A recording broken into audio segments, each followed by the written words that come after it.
Hello বন্ধুরা, কেমন আছো তোমরা সবাই? আশা করি তোমরা সবাই অনেক ভালো আছো। কুটু অ্যান্ড দিদি ব্লগিং চ্যানেলে তোমাদের সকলকে জানাই স্বাগত। তো আজকে সকাল থেকে কুটুর শরীরটা কিন্তু খুব খারাপ। কুটু বলতে ও হচ্ছে আমার পোষ্য খরগোশ। আর আমি ছোটোবেলা থেকে ওকে, যেহেতু আমার কোনো ভাই নেই, তাই জন্য আমি কিন্তু ওকে তোমার ভাইফোঁটা এবং রাখি দুটোই পরাতাম। তো কুটুর শরীরটা আজকে সকাল থেকে দেখছি প্রচণ্ড রকম খারাপ, কী হয়েছে কী জানি। তো আর তাড়াতাড়ি করে আমরা তোমার চলে গেলাম হচ্ছে ডক্টরের কাছে, মানে যেখানে তোমার পশু চিকিৎসা করা হয় সেখানে আমরা চলে গেলাম। এখানে কিন্তু তোমার আমার বাড়ির একটু দূরেই কিন্তু ছিল। এখানে কিন্তু আরও অনেক পশু পাখি কিনেছিল। তো আমরা কিন্তু ওকে দেখালাম ওকে ডক্টরকে, এবং ডক্টর বললো যে ওর ফুড পয়জনিং হয়ে গেছে। তো এরপর আমরা চলে গেলাম তোমার যে ওষুধগুলো ডক্টরে দিয়েছিলো সেই ওষুধগুলো কেনার জন্য। আর ওষুধগুলো কিনে নিয়ে চলে এলাম। এই যে দেখো বাড়িতে আমি চলে এসেছি। দেখো চুপটি করে ও বসে আছে, কোনো নরম চরম কিছু নেই। আর এমনি সময় হলে না ও এসে পরে আমার কোলে ঝাঁপিয়ে পড়তো, মানে ছোটোবেলা থেকে ওকে যেহেতু আমি বড় করেছি তাই জন্য।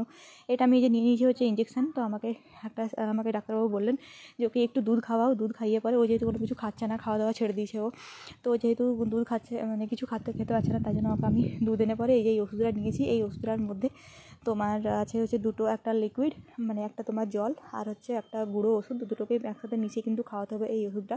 তোমাদেরকে একটু দেখায় এটা খুলে। আর যেহেতু ও কিছু খাচ্ছে না, তো ডাক্তারবাবু আমাকে বললো যে ওকে সামান্য আগে একটু দুধ খাওয়াবে, দুধটা গরম করে ঠান্ডা করে তারপর খাওয়াবে, তার আধ ঘন্টা পর কিন্তু এই ওষুধটা ওকে তোমরা খাওয়াবে। আর এই ওষুধটা খাওয়ার পরে ডাক্তারবাবু কিন্তু আরেকটা ওষুধ দিয়েছিল। তো সেই ওষুধটাও আমি তোমাদেরকে একটুখানি দেখাই। আর এই ওষুধটা হচ্ছে তোমার হচ্ছে মাত্র 7 দিন কিন্তু এটা আমরা ব্যবহার করতে পারবো। যে দেখো একটা জল আর একটা দিয়েছে গুঁড়ো, এই দুটোকে কিন্তু একসাথে মিশিয়ে রেখে দিতে হবে, এভাবে নাড়িয়ে রেখে দিতে হবে। রেখে দেওয়ার পর কিন্তু তোমার একটু একটু করে ওকে 6 দিনের খাওয়ালে পরে ও ঠিক হয়ে যাবে। আর এটা দিয়েছে আরেকটা, এই যে ওষুধ এখানে দেখতে পাচ্ছ একটা ড্রপ দিয়েছে, ড্রপের একদম ছোট্ট করে কিন্তু খাওয়াতে হবে। আর দিয়েছে তোমার এই যে এই ওষুধটা, যে দেখো বেরোচ্ছে না ওষুধটা, এই যে এই ওষুধটা দিয়েছে ওকে। এটাও কিন্তু একটা লিকুইড টাইপের একটা তোমার ওষুধ। এটাও কিন্তু ওই তোমার একদম ছোট্ট করে এই যে সামনে দেখতে পাচ্ছ যে এইটুকুনি করে কিন্তু ওকে খাওয়াতে হবে। তো বললো দিনে 2বার করে খাওয়াতে হবে, দিনে 2বার করে খাওয়ালে কিন্তু ঠিক হয়ে যাবে। তো চলো ওকে একটুখানি দুধ খাইয়ে নিই আমি আগে। তো দুধ খাওয়ার পরে কিন্তু আমি ওকে এই ওষুধটা খাওয়ালাম। তো খাওয়ানোর পরে কী হলো তোমাদেরকে বলি। তো খাওয়ানোর পরে এখন দেখতে পাচ্ছ আকাশটার অবস্থা কীরকম। তো খাওয়ানোর পরে আমার কুটুকে দুধটা খাওয়ানোর পরে ওষুধটা খাইয়েছিলাম, তারপর কিন্তু ও আর একবারও ফিরে তাকালো না। তারপরে 2বার হেঁচকি তুললো, তারপরে আমার ভাই মারা গেল। তো যেহেতু আমি তোমাদেরকে ফ্যামিলি বলে মনে করি, আর এই কুটু অ্যান্ড দিদি ব্লগিং চ্যানেলটা আমি খুলেছিলাম অনেকদিন আগে, তাই জন্য আমি ভাবলাম তোমার সাথে এটাও আমি শেয়ার করি। আজকের আকাশটা দেখো কীরকম, আমার চোখে তো পুরো জল, মানে আমি এত তাড়াতাড়ি আমার ভাইকে হারিয়ে ফেলবো কোনো দিন আমি ভাবতে পারিনি।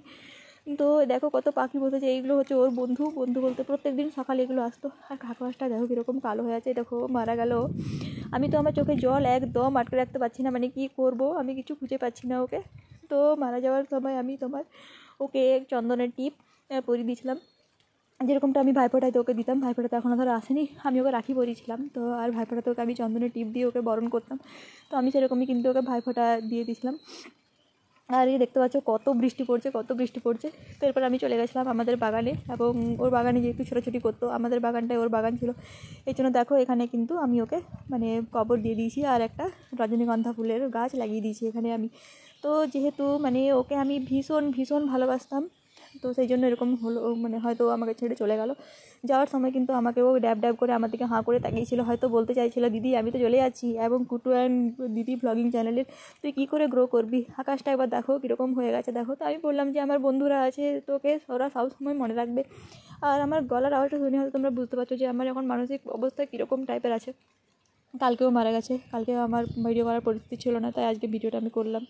তো এবার ব্যাপার হচ্ছে যে আমি কেন ওই ভিডিওটা দিলাম না, মানে ভিডিওটা কেন আমি করলাম না, যে আমি আমার ভাইকে কীভাবে কবর দিলাম, কীভাবে কী করলাম না করলাম, সেটা আমি ইচ্ছে করে দিইনি, কারণ ওটা দেখলে আমার খুবই খারাপ লাগবে। আর সেই সময় মানে ক্যামেরাটা ধরে একটা রেকর্ড করা এবং সেটা সবাইকার সামনে পাবলিশ করা কিন্তু আমার একদমই ইচ্ছে ছিল না।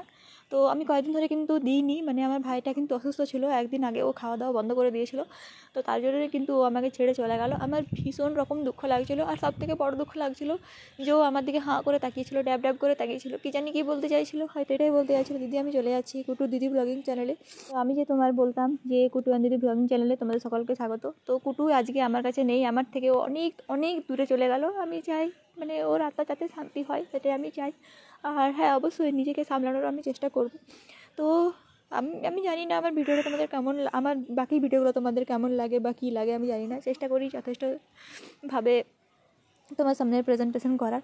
তো সবাই আমার বন্ধু যারা আছো, যারা আমার ভিডিওগুলো দেখো, তারা কিন্তু আমার কুটুর আত্মার শান্তির জন্য একটু প্রার্থনা অবশ্যই কিন্তু করবে। আজকের ভিডিওটা আমি এখানেই শেষ করছি। আমি আর কিছু বলতে পারছি না, আজকে কিছুদিন কিন্তু ভিডিও করা বন্ধ থাকবে।